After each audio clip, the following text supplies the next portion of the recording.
Team crime এডিশনের পরের গন্তব্য একই জেলার কালিয়াকৈরে। কালিয়াকৈরের সাব রেজিস্ট্রার মোহাম্মদ নুরুল আমিন তালুকদার আগের দুজনের চেয়ে 2 বছরের সিনিয়র, অর্থাৎ তিনি 7 বছর বয়সে মুজিবনগর সরকারের কর্মচারী ছিলেন।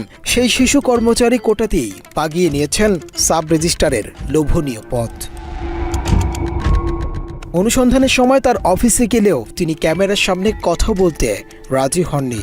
7 বছর বয়সে কিভাবে তিনি মুক্তিযুদ্ধে ভূমিকা রেখেছেন তা জানতে চাইলে তিনি বরং মন্ত্রণালয়কে জিজ্ঞেস করতে বলেন। আমরা একটু ক্যামেরায় নিতে চাই না, ওই যে কোর্টের রায় নিলে ওই যে আপনি তো 7 বছর বয়সে যুদ্ধের একটা ভূমিকা রেখেছেন, ওই ভূমিকাটাই আমরা জানতে চাচ্ছি যে ওই সময় আপনার ওই বিবরণ মন্ত্রণালয় তো একটা গেজেট দিয়েছে যেখানে বলা হয়েছে 1971 সালের নভেম্বর মাস পর্যন্ত 12.5 বছর বয়স হওয়া লাগবে, কিন্তু আপনার এটা তো এক পর্যায়ে অফিস সহকারীকে দিয়ে বাংলা এডিশনকে ম্যানেজ করার চেষ্টাও করেন ওই কর্মকর্তা।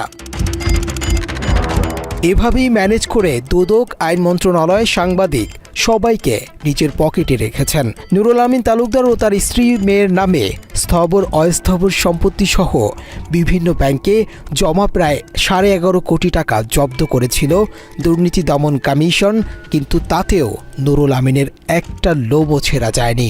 বর্তমানে অবসরে গিয়েছেন এই ভুয়া মুক্তিযোদ্ধা।